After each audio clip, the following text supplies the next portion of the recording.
We have the leader of the opposition in Parliament, mandated by law to provide checks and balances. And that is my boss, under whom I work as Shadow Minister of Security. In the Shadow Cabinet, we bring alternative policy statements for different sectors, even alternative budgets. But the problem in Parliament these days is the same. Parliament has caught the same disease of the whole system, which is sick. In Parliament, sometimes you see the whole leader of the opposition, the other leaders of the opposition in Parliament, for example, the chief opposition whip, Shadow Cabinet ministers, are not given the respect which is due to them, where they can do effectively the checks and balances required of them, where they can present alternative policies on the floor of the House. When you see something coming up which is very delicate and attaching, likely to attack the government badly, you find the speaker coming to the House when he's angry like this.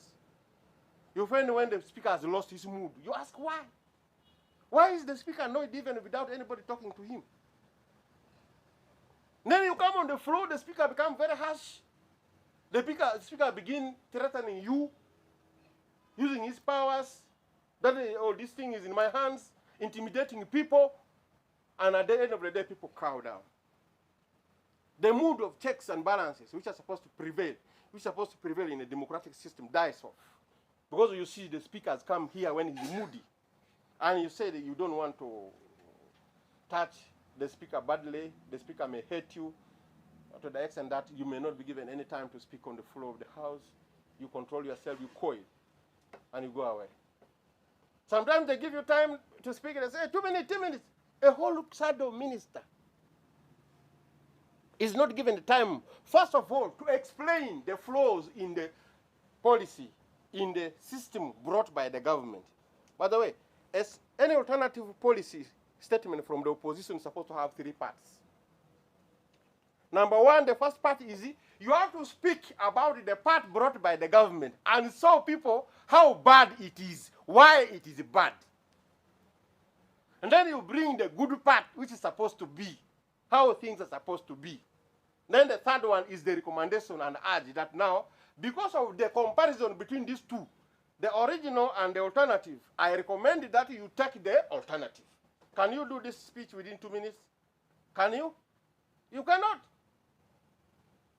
So Ugandans must prepare for alternative B in the fight against corruption. This cannot be done in Parliament. This is after the failure of the original action within, which is supposed to be taken within, that one of empowering the local leaders to do oversight properly. And this empowerment is supposed to come through timely orientation and induction training for the local councils, and through checks and balances up to the national level, because there are some projects which are given from the national level, implemented at the local level, without any proper checks and balances. The people on the ground are not part of the system. They were not part of the awarding system. Who gave the contract? They don't know how the milestones are developed. Checks and balances, they are not part of it. And these corruption people just fly, they swim. It's like playing football. Actually, they use this language. They say, we are playing ball. If you hear people in the ministries talking that we are playing ball, it means there's a corruption mechanism where if you kick a ball like this on this wall, where does it go? It comes back to you. So the language, this is the language of corruption. There's some language, jargon they use. We are playing ball here. If you hear Minister of Agriculture, Minister of Water and Environment, playing ball, OPM playing ball, these are the culprits. Mainly, this is big expenditure areas for poverty eradication. Minister of Gender, Labor and Social Development, where you talk about these things, or PDM, this money is of this, and this. People at the local government are given quotas to remit money back to the big guys in the ministry. This is how the things move. You see? So, I would like to end by saying, FDC is there. FDC is alert. FDC is alive. In spite of the challenges we have gone through, FDC is still focused to the mission of making sure that we redeem this country from this mismanagement maladministration and corruption. Be with us. We shall not leave you alone. The people of the taxis, we stand with you. The commuters, we stand with you. And the people of Uganda, we stand with you. FDC is alive. We are coming to give you more solutions to this problem. Thank you very much. Yes, question. My name is Charity Marion. I work with UBC. Yes. I wanted to understand, you spoke about the finances that are released every year in the support against, in the support for road maintenance and all that. Yeah, and do you support independent audit? definitely. Why? Definitely, you see, auditors of the government system are doubted also. Auditors of the government system, Office of the Auditor General, they bring audit reports. They bring reports to Parliament. But if you see what is taken there, nothing comes out of it. But sometimes when some people who are not largely directly part of the government comes out, and they talk about these things, you may see sense in this. For example, if the ruling government takes confidence in the work produced by the opposition, they are likely to see something sensible. You go to the story of Uganda Airlines. The road in the Uganda Airlines was unasked through the reports of the parliamentary committees which are under the purview, under the leadership of the opposition. Joel Soyinyu is still there, the leader of the opposition. Remember what he did in his committee and the other people? It helped Ugandans to see, and later on the government. Later, although at first they tried to deny, but at the end of the day they came to understand that there was a rot in the whole system.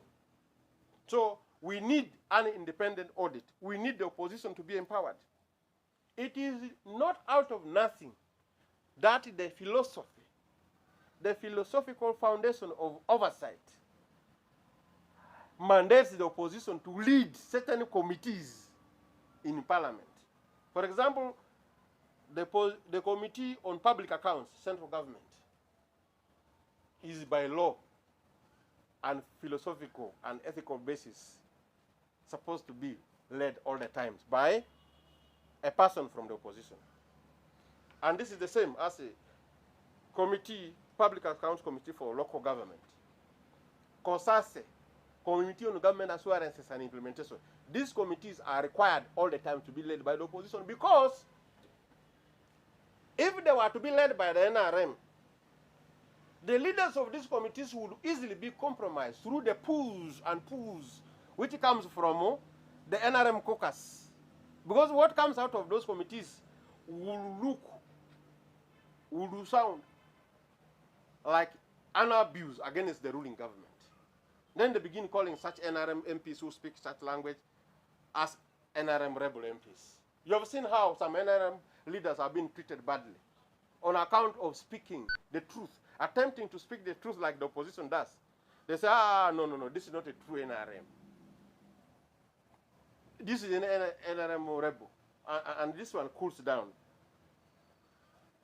political leaders who are supposed to do oversight. At the end of the day, the whole system is collapsed. When you see the majority of members of parliament that are NRM, if now they are now seeking to be called good people, that are for us we are good, we are just not like those people, for us we are okay, we listen to the caucus manifest, the caucus, we are caucus, the whole system collapses. So trust the opposition. Number two, let there be room for people who are not known. Companies which are not very big, but people with ability, just to say, you started auditing, you know auditing, you can do it, go and audit this thing. People without address, people who cannot be bribed, because if you don't know them, you cannot bribe them. Where are you going to take the bribe? They will come, young people with knowledge from the university, fresh, they do this thing, they follow, write a report and say, it is here. You look for them to be bribed, they are not visible. Then you have to follow that report the way it is recommended. That's the way you can ambush these thieves. Because these thieves requires an ambush. You get them when they are not aware. But if they know you that you are coming, my friend, they will bring bundles and blocks of money in dollars. They can even bring kilograms of gold and say, you see, this one, you cannot work and get it in the whole of your life. Even if they pay you 10 times the salary which you have today, it will take you ages. Why don't you pick this? And they convince you to take the money, and you allow the road to pass. That's where the problem is. So all in all, Ugandans will have the courage to stand up and be bold. We as FDC, we are advocating for funds to be given for the orientation and induction of local councils so that they are empowered. And we try within these remaining days, within these days of this term, this Kisanje, 2026, 2031, if you empower these people, maybe something will come. But if they don't improve, the whole thing is to remove the whole system, get a new one, and this requires a total revolution. I speak like a weatherman, a scientist. A scientist will read the weather signs and will tell you that it is going to rain. When the rain comes, it is not him who brought the rain. You get the point? So for me, I was just saying this. If Ugandans want this problem to be solved completely, consider a total revolution, Museveni, see connections, even this new molting thing called the PLU. You see there is a molting. PLU is the NRM trying to change his skin from inside so that they appear new. It is the same group of people.